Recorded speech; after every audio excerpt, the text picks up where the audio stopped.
Bonsoir. Alors, Nicolas Sarru d'abord, je vais le présenter, donc porteur du projet, fondateur, du projet ADMCS. Alors c'est encore un nom de code, c'est le nom de l'entreprise, c'est pas encore la marque commerciale, mais on y travaille.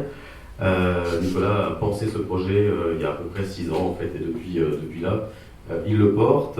J'ai eu le plaisir de l'accompagner depuis un peu plus de 3 ans maintenant. Et donc nous allons vous parler d'un concept. On n'est pas des pros de la blockchain, plus que sympathisants.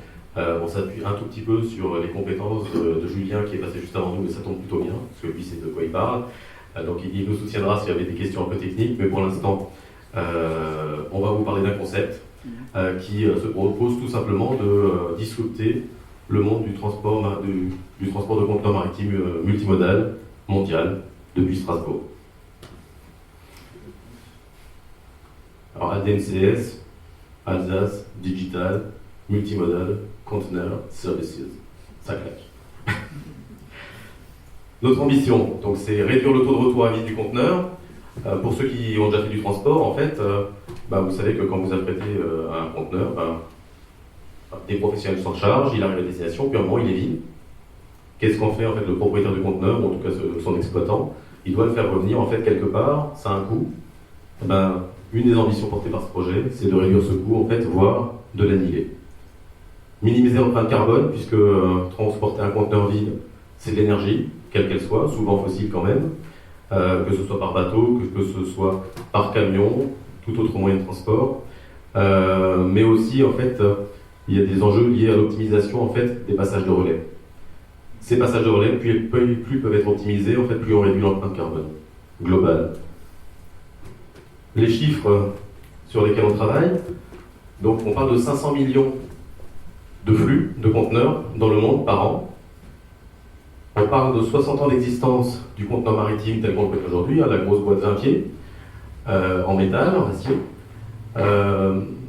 pour une logistique plus automatisée. En gros, avant le conteneur, tout était vrac finalement, tout était colis. Donc imaginez ce qu'a déjà apporté la révolution du conteneur, c'était une standardisation d'un volume, d'un format, et donc des moyens de transport associés.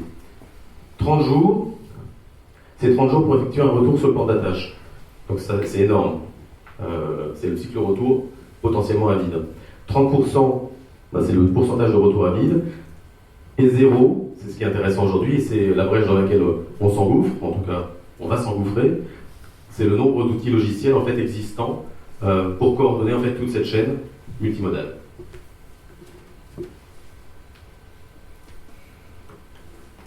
Alors, pourquoi les faire tourner ces conteneurs? Parce qu'on est des philanthropes bien sûr, parce qu'on veut réduire l'impact carbone, mais surtout parce qu'un conteneur immobile ne génère aucun revenu.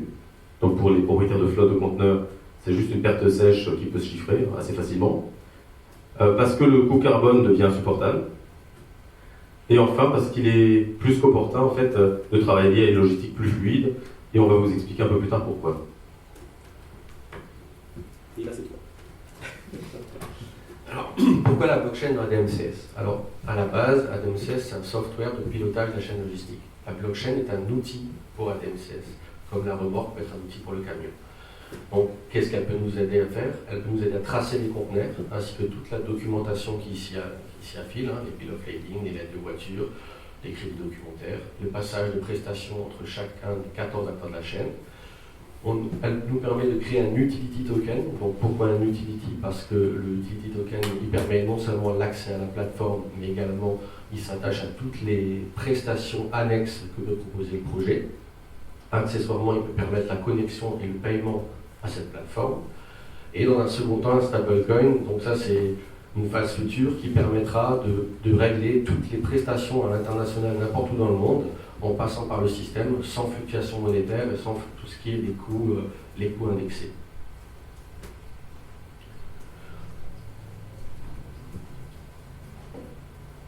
Alors on peut imaginer que tous les acteurs aujourd'hui en fait, sont digitalisés, en tout cas à leur façon, chacun des prestataires, chacun des intermédiaires, et donc ce sont des téraoctets de données en fait, qui ne sont pas coordonnés, puisque chaque acteur finalement coordonne soit son parc véhicule, soit son parc de gestion donc, foncière, donc en gros des infrastructures de traitement de logiciels de conteneurs, mais finalement aucun n'est interconnecté aux autres. Il n'y a pas de base de données globale qui permettent de piloter en fait, ces conteneurs. Ça semble étonnant au XXIe siècle, mais c'est le cas.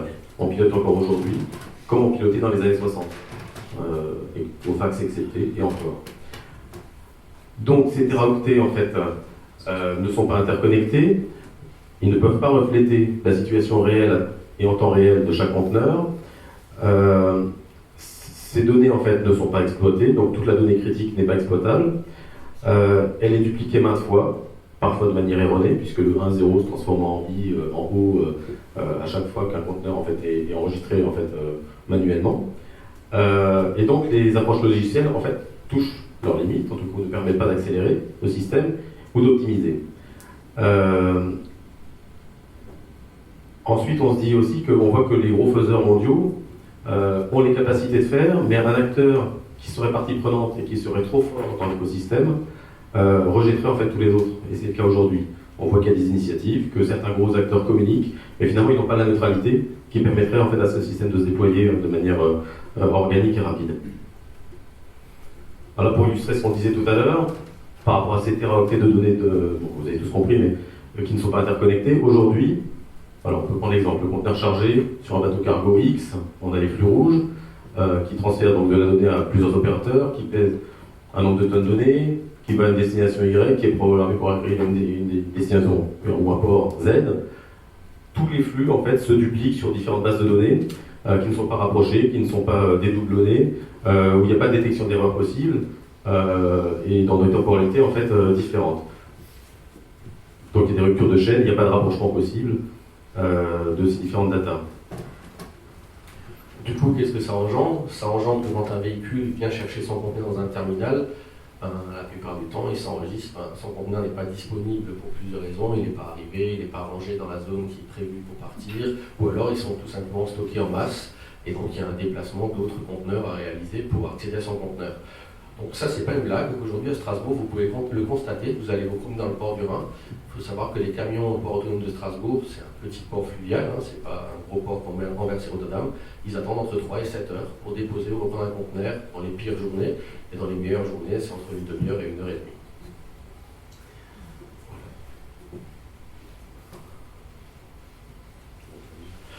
Donc, le taux de retour à vide, donc ça c'est tous les véhicules, par exemple, on faisait des transporteurs qui déposent dans un terminal et rechargent dans l'autre. Aujourd'hui, les mêmes entreprises envoient divers camions dans divers terminaux et souvent les chauffeurs de même entreprise se croisent et l'un recharge là où l'autre a déchargé.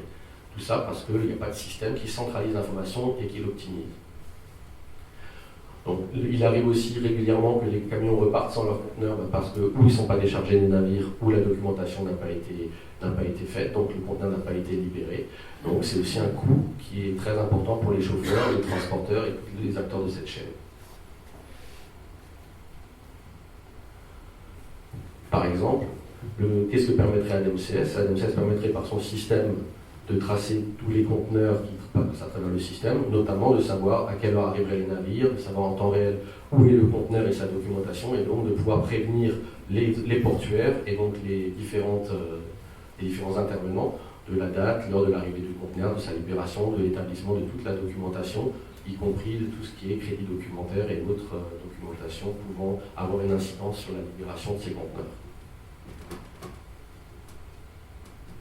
Alors si on reprend l'exemple que tout à l'heure, en mettant en fait notre système, donc logiciel, construit en fait sur un système blockchain, quel qu'il soit, mais on va dire de 3e génération, eh bien, on a une gestion centralisée, encryptée, sécurisée en fait de tous les flux, mais aussi de tous les documents attachés, potentiellement, puisque tout ce qui était bill of lading, crédit documentaire, qui mettent un temps certain à remonter en fait jusqu'aux assurances, jusqu'aux banquiers en fait, donc pour libérer les encours, les engagements et les IMO, eh bien ça pourrait se faire en fait au moment de la réception par l'émission d'un token ou d'une salve de tokens qui certifie et qui remonte en fait l'information à toutes les parties prenantes directement intéressées.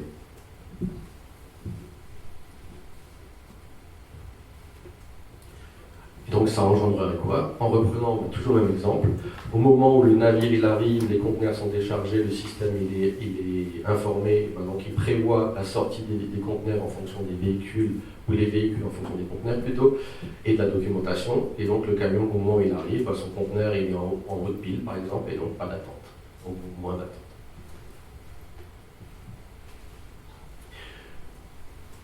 Donc aujourd'hui, les retours à vide, bon ça c'est on en a parlé tout à l'heure, Donc, qu'est-ce qu'on pourrait dire aujourd'hui? Le taux de retour à vide, on pourrait le diviser du fait de l'optimisation de la répartition des conteneurs et de la documentation. Et on créerait non seulement une économie du temps d'attente, mais également une économie du CO2 sur les véhicules. On pourrait avoir la même chose sur les bateaux. Il faut savoir que sur les navires, 30% des conteneurs transportés sont des conteneurs vides pour l'affectation et aux terminaux, donc l'apport de conteneurs vides pour l'export. Aujourd'hui, pourquoi il y a ce problème? Parce que dans des différents terminaux à travers le monde, ils n'ont pas une gestion en temps réel des conteneurs, donc ils ne savent pas approvisionner le conteneur par rapport à la masse d'export qu'ils ont besoin. Donc avec ce système-là, on pourrait réduire de 20% ce même taux. Pareil pour l'économie carbone engendrée. Donc l'équipe, c'est donc moi, le fondateur, David Guidon est le cofondateur, Michel Epp, Patrice Gueule qui héberge mon projet depuis ses débuts, qui est du groupe Decapol, que je remercie d'ailleurs pour tout ce qu'il a fait. Ensuite, nos advisors, donc on a le représentant du port d'Anvers, M. Materne, un conseiller qui est à l'Union européenne sur les projets transverses, le consul honoraire des Pays-Bas, parce que bon, les Pays-Bas c'est quand même le premier pays de conteneurs en Europe, et Arnaud Philibert qui travaille sur toute l'optimisation carbone.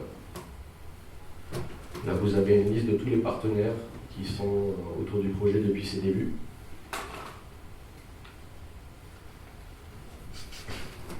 Et enfin, pour mettre une cerise sur le gâteau, puisqu'il y a, et pas sur le bateau bien sûr, notre projet, et pourquoi on se présente à vous aujourd'hui, c'est qu'il est suffisamment avancé maintenant pour commencer à communiquer.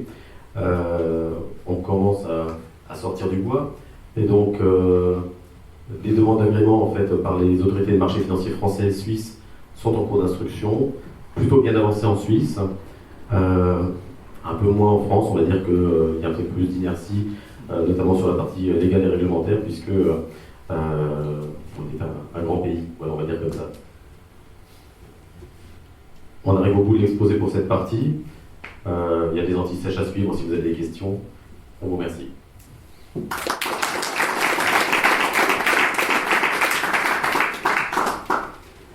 votre disposition. Dans le nom de la boîte, il y a Alsace, le port autonome de Strasbourg, les ports alsaciens sont partis de comment? Alors on peut dire que Catherine Trottmann, donc en sa qualité de présidente du port autonome, fait partie des soutiens. On a un écrit de sa part, effectivement. Elle nous a organisé plusieurs rendez-vous de travail avec la direction du port autonome de Strasbourg. Ils ne peuvent pas être investisseurs, mais ils sont soutiens et on a validé avec eux le fait que, notamment sur une partie infrastructure, parce qu'on vous a parlé de logiciel, mais il y a une partie site physique en périphérie de la ville qui pourrait délester et réduire les impacts carbone en fait, dans le cœur de la ville, en arrêtant les flux routiers à l'extérieur, provenant du nord, provenant du sud. Cette partie-là les intéresse et leur faisait peur aussi, puisque c'était du trafic potentiellement qui va au port autonome qui pourrait être coupé. Donc, quelle part de revenus en fait, de quelle part de revenus on pourrait les priver, ça a été rendu objectif. On a fait les calculs avec eux et ça leur libère surtout de la ressource, puisque ce flux parasite qui arrivait par la route, il faisait route-route. Le port étant un hub entre la barge, le train, la route, c'est des flux qui engorgeaient leurs ressources, aussi bien en surface qu'en ressources humaines qu'en machines. Eh bien, ça leur libère en fait quasiment le double de potentiel de chiffre d'affaires que ce que ça leur prendrait en fait en flux camion. Donc voilà, ça se passe plutôt bien. Nicolas en fait a fait plusieurs réunions aussi à Fessenheim, puisque le port de Colmar, de Neuf-Brisac et de Fessenheim, du fait du démantèlement de la future de la centrale, il y a un vrai enjeu lié au démantèlement. C'est par où on va évacuer finalement les déblais. Donc il y a un enjeu, c'est de reconstruire un port qui permet de faire ça, mais tant qu'à construire un port, pourquoi ne pas le prévoir surtout aussi pour capter du futur trafic, par exemple de grosses turbines General Electric, on a des sujets comme ça en ce moment, il n'y a pas d'infrastructure adaptée. Avec le concept ADMCS, logiciel plus infrastructure, on peut répondre différemment en fait, de ce qui se faisait aujourd'hui, juste avec les voies navigables de France en fait, en métropole. Donc oui, on discute bien avec les autorités portuaires alsaciennes. J'ai une question sur le how, sur le comment vous réalisez techniquement l'identification fine et le placement fin du container de son port de Shanghai dans la bonne colonne. Et donc j'aimerais que ce how se transforme en MVP, c'est-à-dire qu'avant d'avoir la capacité technique de traiter le système mondial, quel est le MVP qui va démontrer cette capacité? Alors justement, en fait, on parle de POC entre nous, mais on parle à peu près de la même chose. On parle d'un site physique en Alsace. Pourquoi? C'est que si on devait travailler avec un terminal existant, au port de Strasbourg, au port d'Anvers. Nicolas a approché ces autorités-là en fait, il y a déjà longtemps, et à chaque fois qu'il leur parlait de ça, donc un site physique pour juste mettre en place la solution logicielle, la débugger en fait, et valider que ça fonctionne bien, eh bien l'autorité portuaire tout de suite voulait être maître du sujet en fait, et prendre le contrôle du projet. Bon, Nicolas a eu raison, il a tenu bon, mais du coup en fait, l'autre alternative c'est de créer un site. Et donc on est sur l'idée de créer un site en périphérie de Strasbourg, physique, un petit site d'exploitation de conteneurs, performant, écolo, végétalisé, qui ne stocke que sur 2 niveaux, machine électrique, production autonome d'énergie. On avait d'ailleurs Roger-Philippe Comaret pour en parler, mais c'était pas stratégique pour l'ES à l'époque, il y a un an. Ce site physique en fait serait le lieu en fait, primaire d'implémentation du logiciel pour tester en réel, puisque finalement il y a du trafic. On sait que le port autonome ne sait pas absorber déjà les flux entrants, puisqu'il y a de la queue tous les jours. Le fait de prendre quelques dizaines, quelques centaines en fait, de conteneurs en réel avec notre logiciel, ça permet de débugger en local sur des vrais cas. Donc c'est comme ça qu'on propose de faire. Donc votre logiciel fonctionne sans nécessiter d'un IoT sur le conteneur? Complètement, puisque chaque conteneur a une immatriculation unique, à l'ancienne on va dire, hein, on n'est pas sur du code barre ou des choses comme ça, ou du flash code, mais avec la reconnaissance de caractère, ça peut se gérer sans trop de problèmes. On sait finalement complètement gérer le projet en fait, à l'ancienne avec des technologies d'aujourd'hui. Moi j'ai une question par rapport à votre outil logiciel pour la logistique. Est-ce que vous n'avez pas intégré de l'IA en même temps? Si. Tu veux en parler? Vas-y. Bon. Mais oui, alors c'est peut-être pas nativement, on va commencer par l'algorithme bête et méchant hein, pour la version bêta, mais effectivement très vite, autant sur l'IoT à terme, on prévoit dès le départ d'être compatible avec les futures puces autonomes qui pourraient être mises sur les conteneurs aujourd'hui. Une puce consomme de l'énergie ou nécessite la sortie d'une antenne, donc de percer le conteneur pour sortir la cage de Faraday, ça marche pas bien. Mais il y a des choses qui existent, hein, filiales de grands groupes ou des startups, donc on discute avec ces gens-là aussi pour être compatible nativement avec une future dimension IoT physique rattachée au conteneur. Aujourd'hui, c'est le véhicule qui est traqué. Chaque véhicule a aujourd'hui des bornes GPS, finalement, il suffit de remonter l'information. Pour l'instant, elles ne sont pas exploitées. Dans le bateau, peut-être un petit peu. Le train, la route, finalement, il y a plusieurs GPS partout, entre le PDA du chauffeur. Forcément, aujourd'hui, il y en a, quasiment systématiquement, mais même le camion, ils ont des boîtiers embarqués pour des questions de sécurité qui permettraient de remonter la donnée. Donc, sur la partie IoT, c'est vu en traquant le véhicule. Sur la partie, donc on a une partie intelligence artificielle qui sera indispensable parce qu'à l'échelle mondiale, si on veut optimiser du flux, il faut que le système soit auto-apprenant et qu'on puisse trouver les raccourcis, aussi bien pour des raisons écologiques, économiques, énergétiques, financières, et puis de service aux clients, tout simplement. Donc oui, la réponse est que l'IA est prévue nativement, en fait, mais elle serait implémentée en phase 2. Quel est le réel intérêt de la blockchain par rapport à une base de données dans ce cas-là? Donc il y en a plusieurs. Déjà le premier, c'est grâce à la blockchain, on pourra indiquer le moment de changement par rapport aux incoterms de chaque acteur de la chaîne. Donc on aura un impact direct sur les incoterms parce que les compagnies maritimes sont réglementées par des conventions. Donc c'est pas du tout les mêmes règles qu'on a l'habitude de travailler dans le transport traditionnel. C'est des règles spécifiques aux maritimes. Et de ces conventions, vous sortez des incoterms. Des incoterms qui définissent le paiement des assurances, les responsabilités de chaque acteur et toute la réglementation par rapport à cette activité. Aujourd'hui, par exemple, on prend le cas de l'assurance. Aujourd'hui, l'assurance, un armateur X, il va assurer son conteneur sur une certaine période parce qu'ils ne savent pas exactement à quel moment il va changer de main. Si c'est le transporteur le responsable du conteneur, donc c'est le transporteur de l'assuré. Si c'est la compagnie maritime, c'est la compagnie maritime. Si c'est le chargeur, c'est le chargeur. Aujourd'hui, vous avez des fois un conteneur qui est assuré 3 fois parce qu'on n'a pas la même date, on n'a pas la date et l'horodatage exact du moment où il change de main. Et donc, c'est un des axes sur lequel on peut travailler pour réduire les coûts à chacun de ces acteurs. On a d'ailleurs eu de la chance que on a discuté pendant longtemps avec la plus grosse compagnie maritime du monde, Maersk, qui eux, après avoir fait une étude, ont publié dans les journaux officiels maritimes qu'un logiciel de pilotage de la chaîne logistique comme le nôtre pourrait engendrer 20% d'économie sur le prix global d'un envoi de conteneur. Donc ça veut dire par envoi, sur un trajet court, on économiserait $900 et sur un trajet long, on pourrait économiser jusqu'à $2 400 en créant uniquement une économie de charge. On ne parle pas des points d'huile. Tous les points d'huile qui peuvent être l'optimisation du client sur les temps d'attente, sur énormément de choses. fiscale et assurantielle. Oui, après vous avez toute la fiscalité et tous les autres postes qui en découlent. Mais la partie principale, ce serait ça. Je rajoute aussi toute la nature en fait, des différentes transactions ou documents en fait, à certifier. Avec un système centralisé, on pourrait effectivement tout faire. Et pourquoi aujourd'hui on veut que les écoles certifient par la blockchain les diplômes? On est exactement sur le même type de questionnement. C'est que tout au long en fait, de la vie d'un conteneur, il y a toute une liasse documentaire qui s'enrichit au fil du déplacement. Avec un système centralisé mondial, on peut imaginer que les attaques soient, les tentatives d'attaque en tout cas, soient importantes puisque les coûts attachés à un conteneur, aussi bien en assurance qu'en engagement bancaire, en fait, sont importants. Et pour des flottes de conteneurs, c'est encore plus vrai. Pour tous les gros acteurs, une gestion centralisée à l'ancienne, en fait, génère un risque. Si on voulait faire quelque chose de comparable, il faudrait qu'on monte un système comparable à CB, Visa, carte bleue Visa. Bon, c'est pas le même coût, c'est pas moderne, c'est pas la tendance. On voit bien que ça évolue vers autre chose. Et la nature des documents ou des pièces ou des moments à certifier est très très très large dans ce type d'activité. Pour en discuter en fait depuis pas mal de temps avec quelques experts dont Julien, on est sur un reuse case finalement de la blockchain sur ce projet. Ce qui interpelle beaucoup d'ailleurs, c'est qu'il n'y en a pas tant que ça de reuse.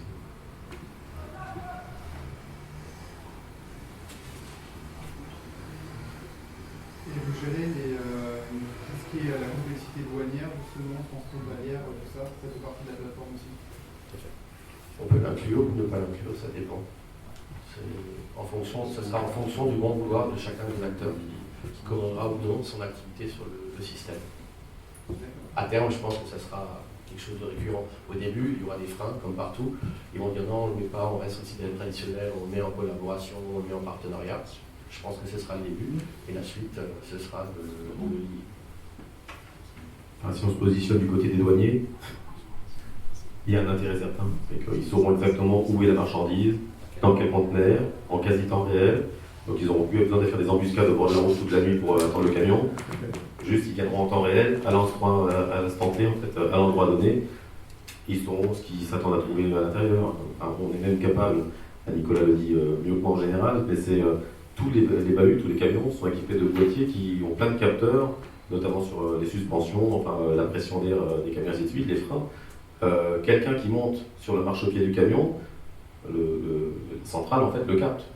Si vous connectez la donnée en fait à un système d'alerte qui prévient les autorités portuaires, les gardiens, les douanes, le chauffeur, ça réveille le chauffeur, toutes les fraudes, tous les vols et ainsi de suite, on peut les détecter en temps réel, on peut dire à quel endroit le conteneur a été fracturé, à quel endroit 20 kilos sont sortis du conteneur.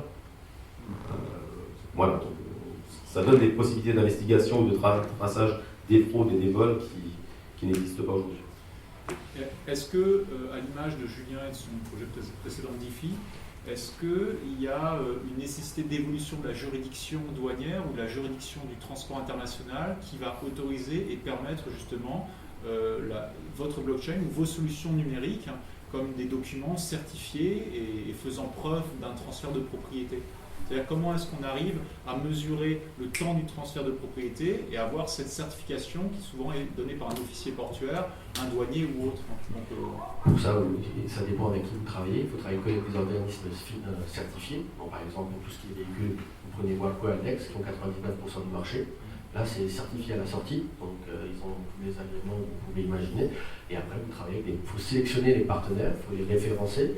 Après, par exemple, dans notre cas, nous, on a fait une présentation à la FINMA sur toute la partie tokenisation, crypto-monnaie et autres. On a eu certaines choses déjà. Je veux dire, donc c'est tout mis bout en bout qui, à la fin de la chaîne, quand vous certifiez chaque acteur de la chaîne ou chaque prestataire, vous donne une certification globale. Par exemple, le relevé des documents, vous travaillez avec un Transix. Transix, ils sont mondialement reconnus sur la gestion des documents en temps réel.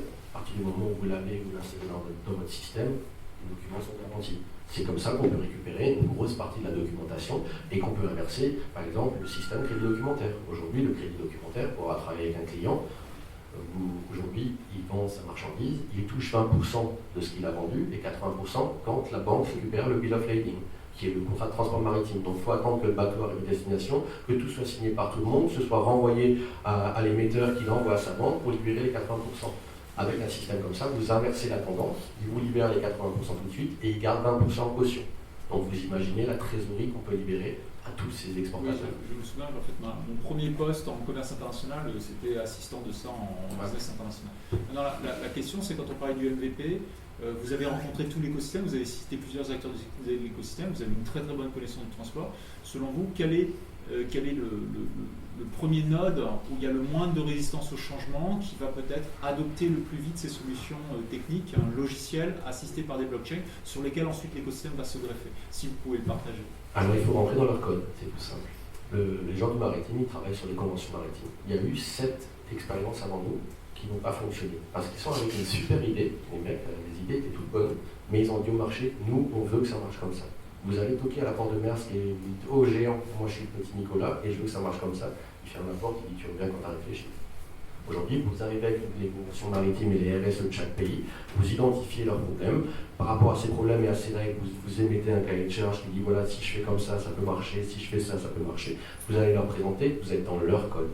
Et donc là, il n'y a pas de refus, ils s'identifient à ce que vous leur dites. Et au moment où ils s'identifient à vous, vous avez déjà 50% d'acceptation. Après, on a une chance dans le maritime, c'est qu'on travaille tous sur la même map. Tous les gens à travers le monde dans le maritime, ils ont les mêmes codes, les mêmes règles et la même map multimodale. Donc ça veut dire que n'importe quel acteur, que ce soit du petit chinois à l'américain ou au français, on remplit les mêmes informations dans les mêmes bases de données et qui ne sont pas interconnectées. Donc c'est tout simple, vous reprenez cette map et vous travaillez avec cette map dans votre système. Et la personne dans la finalité, peut-être qu'elle ne se rendra même pas compte qu'elle a changé de système. Parce que lieu de remplir l'information dans son système Léo chez Fnair, par exemple, elle le rentrera dans ADMCS chez Fnair et ça ne changera rien du tout. Elle fera le même travail, seulement elle aura plus d'informations, elle les aura en temps réel et elle sera beaucoup plus réactive et elle passera plus 1h30 tous les jours au téléphone à chercher ces informations. Donc, en business model, en fait, vous vous placez à l'interface du marché. Alors, vous allez développer l'interface du marché, vous ne vous placez pas en tant que protocole API des interfaces du marché. Alors nous, on se place juste en dessous de l'organisateur. Donc on peut être ou l'un ou l'autre, ça dépend. Ça dépend de comment on veut se placer. Nous, aujourd'hui, il ne faut pas chanter l'organisateur parce qu'il y a des règles dans le maritime. L'organisateur, c'est le seul qui peut armer les navires parce qu'il a les capitaux propres équivalents à tout. Enfin, il y a plein de règles. Et donc, personne ne peut s'improviser organisateur aujourd'hui. Donc, qu'est-ce qu'il faut faire? Il faut proposer quelque chose qui satisfait l'organisateur. Il y en a 14 dans le monde qui se partagent 99% du marché.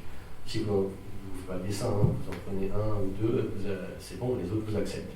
Il suffit de créer une demande et une différence par rapport aux autres. Si vous avez un commercial de Fnair qui montre en temps réel à son client où est la marchandise quand elle arrive et qui peut réduire son crédoc, le commercial de chez Schenker, de chez Maersk, de chez MSC, va dire non mais moi aussi je le veux, sinon le client il va partir chez Fnair. Vous voyez? Donc c'est en créant cette chose-là à moindre coût que vous générez l'acceptation. C'est le point important pour lequel Nicolas est arc-bouté depuis 6 ans, la neutralité. Tout ce qu'il a dit est tout à fait juste à partir du moment où vous êtes neutre dans le panorama. Parce qu'à partir du moment où vous avez un gros acteur qui rentre dans le capital, c'est foutu. Ou qui a la mainmise, c'est foutu. À partir du moment où vous êtes soutenu par un État de l'Union Européenne comme la France ou un État neutre comme la Suisse, par exemple, c'est un exemple, mais c'est pas n'importe quel exemple, eh bien ça simplifie les choses puisqu'on devient acceptable dans le panorama en fait et on est au service effectivement du monde du transport. Et donc là, vous partez sur des stratégies de consortium ou des stratégies privées? Plutôt privé. Et en fait, c'est tout simple. C'est-à-dire mettre en place un protocole pour des parties prenantes et faire consortium avec eux, voilà. Ou être un prestataire de service on sera un prestataire de service, malgré tout. Basé sur... Alors, la techno n'est pas encore choisie. On a fait faire plusieurs études par plusieurs experts. Ce sera forcément une blockchain de 3e génération, mais il y a plusieurs options possibles. Et là, on a des questions liées à la maturité, liées au consortium aussi. Voilà, donc consortium, il y a plusieurs aspects.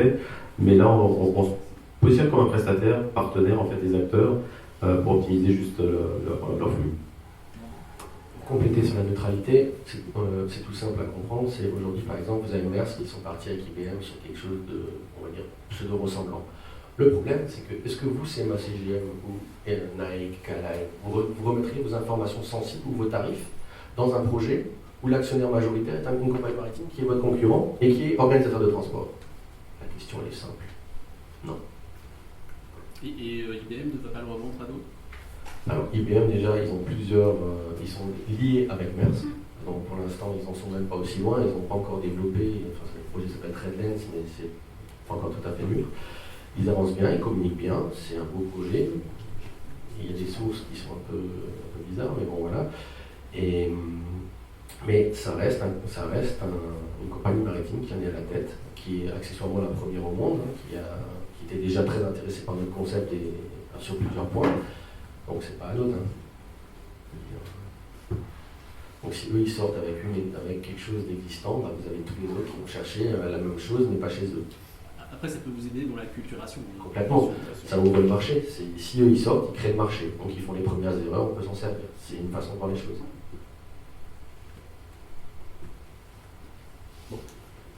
Merci beaucoup.